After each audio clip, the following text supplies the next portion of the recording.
টিভিতে কিচ্ছু দেখাবো না, এগুলা কিচ্ছু দেখাবো না, কিচ্ছু দেখাবো না টিভিতে। আমাদের লাশের উপর দিয়ে যান, লাশের উপর দিয়ে যান। এই এলাকায় রাস্তা ছিল 20 ফিট, যে অনুযায়ী ছিল তখন 20 ফিট ছিল।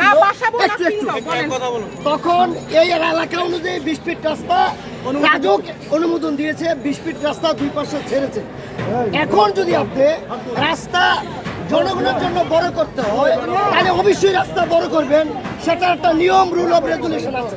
আপনাদের নোটিশ দেওয়া হয়েছিল? না, নোটিশ দেওয়া হয় না, কথা বলতেছি।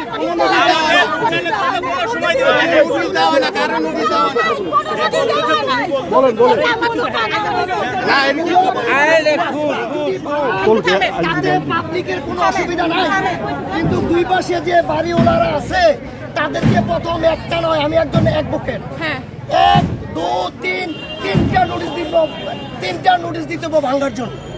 নোটিশ দেওয়ার পরে এরপরে যদি ভাঙতে আসে, ভাঙার আগে বাড়িওয়ালাদের সাথে মেয়র সাহেব বসবে, সিটি কর্পোরেশন বসবে, রাজুক বসবে যে আমরা 50 ফিট আমরা রাস্তা 50 ফিট রাস্তা আমরা বাড়াবো, 2 ফিট থেকে 50 ফিট কি হবে, রুল অফ রেগুলেশন অনুযায়ী প্রত্যেককে ক্ষতিপূরণের অ্যাসেসমেন্ট করে এটা হলো নিয়ম, এটা হলো নিয়ম, এটা আমাদের দাবি।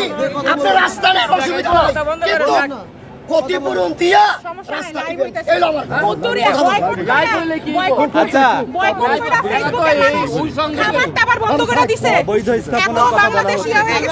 এটা অবৈধভাবে স্থাপনা গড়ে তোলা হয়েছে, কি বলবেন?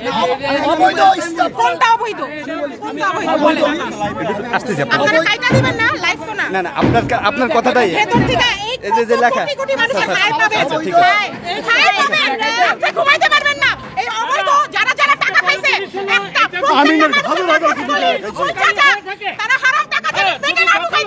বাচ্চারা জানে আতুর লেগে হয়, যারা যারা হারাম টাকা খাবে তারা জানি কুলাঙ্গার বাচ্চা জন্ম হয় এবং প্রচুর ধ্বংস হয়ে যায়।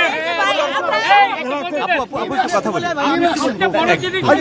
একজন বলেন।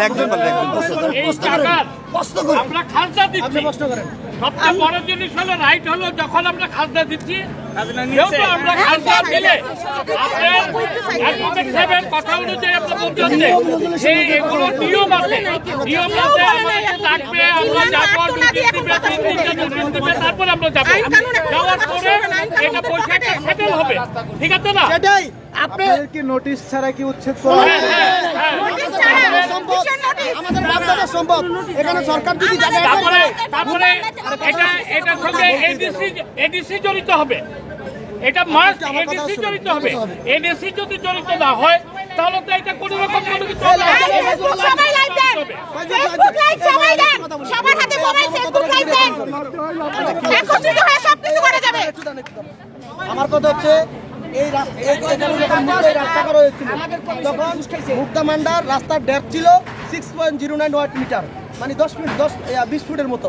কিন্তু আমরা যখন রাস্তা করেছি, আমরা যখন বাড়ি করেছি, প্রত্যেকেই তার বাড়ির সামনের 5 ফুট 4 ফুট যার যতটুকু অনুযায়ী বাড়ি করছে। এবং আপনি একটা নজির উদাহরণ এই বাড়িটার সামনে গেলেই দেখবেন, এটা একটা উদাহরণ।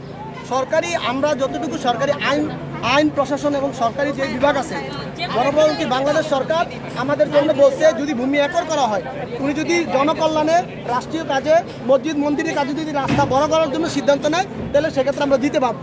সেক্ষেত্রে ভূমি আইন অধিদপ্তরের যে ভূমি একর আইন আর্টিকেল 30 স্পষ্ট বলা আছে ওই জায়গার বর্তমান মৌজার মূল্যের 1:3, মানে 1 টাকা হইলে 3 টাকা এই ক্ষতিপূরণ দ্বিগুণ ভাড়া দিব, দ্বিগুণ দাম দিব, কিন্তু তারা আমাদের কাছে কোনো চিঠি আসে না, কোনো কিছু আসে নাই। এবং আমার মনে হয় মাননীয় প্রধানমন্ত্রী এই বিষয়টা অবগত নয়। এখানকার যারা